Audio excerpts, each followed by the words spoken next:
Nah, aku dari sabar.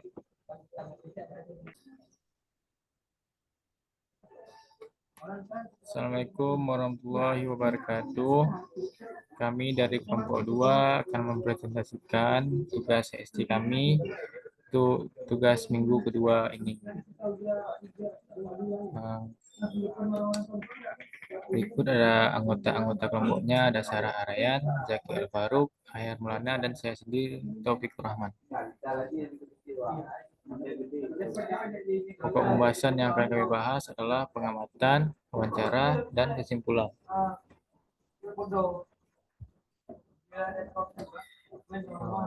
Ada pada halaman pertama terdapat pendahuluan. Kekeringan dan pemborosan air sering dihadapi, terutama di musim kemarau atau daerah dengan curah hujan rendah. Teknologi irigasi tetes atau drip irrigation menjadi solusi efektif dengan mengalirkan air langsung ke akar tanaman, meningkatkan efisiensi penggunaan air dan mengurangi pemborosan.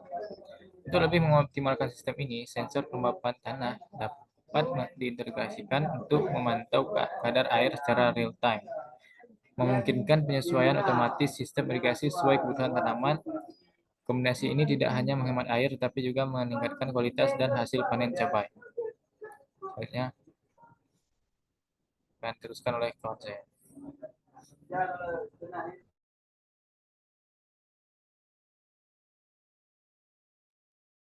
Oke, baik. Untuk bagian pengamatan, pertama ada lokasi utama yaitu adalah di Kampung Jangking, Kecamatan Baitul Salam, Aceh Besar. Dari mana di sini pemikiran kecil dengan kegiatan utama bertani dan berkebun. Kemudian tanah subur dengan teknik pengolahan tanah baik. Kemudian yang ketiga, tanpa saluran irigasi khusus, mengandalkan sumber air. Kemudian untuk lokasi kedua, di Jalan Cibatu, Blangkring, Kecamatan Baitul Salam, Aceh Besar. Kenapa kami memilih lokasi ini? Bahan pertanian dimanfaatkan secara efisien dan menggunakan sumber air alami dan teknik pengolahan tanah untuk optimalkan tumbuhan tanaman. Baik. Kemudian untuk bagian ketiga, lokasi ketiga yaitu berada di Jalan Abang Bintang Lama, yaitu di Jongjang, Kecamatan Kota Aceh. Ada dua faktor di sini kenapa kami memilih lokasi yang ketiga, yaitu adalah pemukiman yang membagikan kegiatan petani dan ternak. Kemudian meskipun memiliki saluran irigasi, tetap mengandalkan sumber air alami. Baik. Kemudian selanjutnya akan saya serahkan ke Ahyar Maulana. Baik, terima kasih sebelumnya. Untuk sesi wawancara, kami mewawancarai 3 narasumber. Yang pertama ada Ova, kawan kami sendiri yang berada di Kampung Blangkrung, yang mana Ova tersebut dia baru uh, bertanam cabai dan masih 2 tahun. Kemudian dia menghadapi tantangan penyiraman manual dan terdapatnya masalah hama. Kemudian poin ketiga menggunakan pupuk kompos, berharap ada sistem irigasi otomatis dan juga pihak petani yang lebih mempedulikan dari segi pupuk, misalnya harga pupuk murah ataupun segala macam. Next.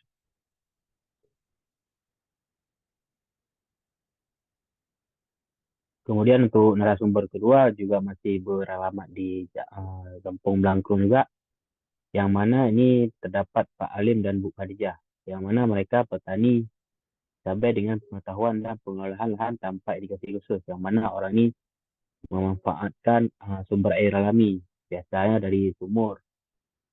Yang tantangan yang sering mereka hadapi ialah tentang penyiraman dan pengendalian hama, yang mana penyiraman harus disiram setiap hari, harus rutin disiram setiap hari, dan bisa membuat orang itu kewalahan. Dan kemudian orang itu juga menginginkan inovasi seperti sistem irigasi otomatis untuk yang pertama meningkatkan produktivitas cabai dan memudahkan petani cabai tersebut. Next.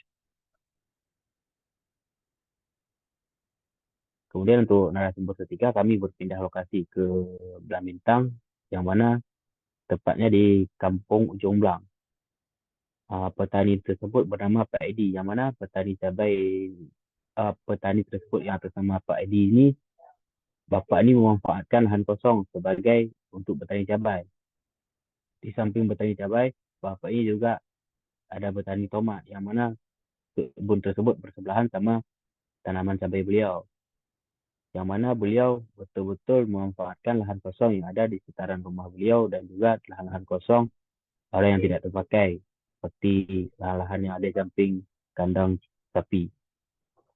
Dari kemudian mereka Bapak itu juga mengandalkan sumber air alami dan saluran irigasi untuk mengatasi kekeringan. Dan yang terakhir, Bapak itu juga menerapkan teknik pengolahan tanah yang efektif, yang mana Bapak itu mampu mengolah tanah itu dengan baik walaupun tanah itu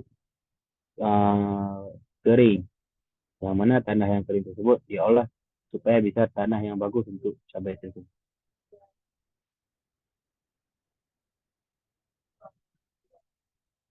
Mungkin ya, itu saja dari saya. Untuk kesimpulan mungkin akan dilanjutkan oleh kawan saya. Ya. Untuk kemudian di kesimpulan yang pertama itu lokasi dan penggunaan sumber air. Itu setiap lokasi memiliki pendekatan yang berbeda dalam mengelola lahan dan sumber daya air. Lalu penggunaan sumber air alami sehingga itu menjadi kunci dalam keberhasilan pertanian di desa-desa di lokasi tersebut. Kemudian kesimpulan kedua itu adanya pengetahuan dan wawasan luas yang didapatkan.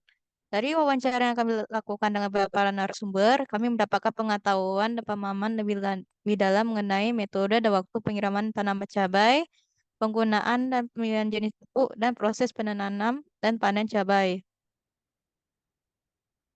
Kemudian kesimpulan ketiga, adanya keluhan atau masalah yang dialami oleh narasumber. Masalah yang dikeluhkan narasumber itu seperti metode penyiraman manual yang tidak efektif, dan serta kurangnya efektivitas waktu dan tenaga dalam penyiraman air pada cabai, sehingga memberikan pendekatan permasalahan yang lebih akurat dan nyata. Kemudian, yang ketiga itu harapan dan dukungan dari narasumber. Jadi harapan diungkapkan dari beberapa narasumber ada implementasi sistem irigasi tetes otomatis, memungkinkan alat yang kami rancang dapat dipakai dan diterapkan dengan baik, serta mampu meringankan beban kerja dan masalah yang dihadapi oleh petani cabai. Nah, kemudian ini masuk ke potensi solusi secara umum. Kami akan mengembangkan sistem irigasi tetes otomatis yang terjadwal dan ramah lingkungan yang bisa jadi solusi untuk mengatasi masalah yang dihadapi para petani. Lalu secara spesifik, itu sistem irigasi tetes otomatis yang mampu menghubungkan sumber air alami ke kebun cabai, tetap mampu menarik dan menetes air dari sumber air ke kebun cabai. Kemudian sistem irigasi tetes yang bekerja secara otomatis dan terjadwal secara real time. Ini lampirannya. Lampiran sekian dan sekian dari kami. Apabila ada salah kata, kami mohon maaf. Wassalamualaikum warahmatullahi wabarakatuh.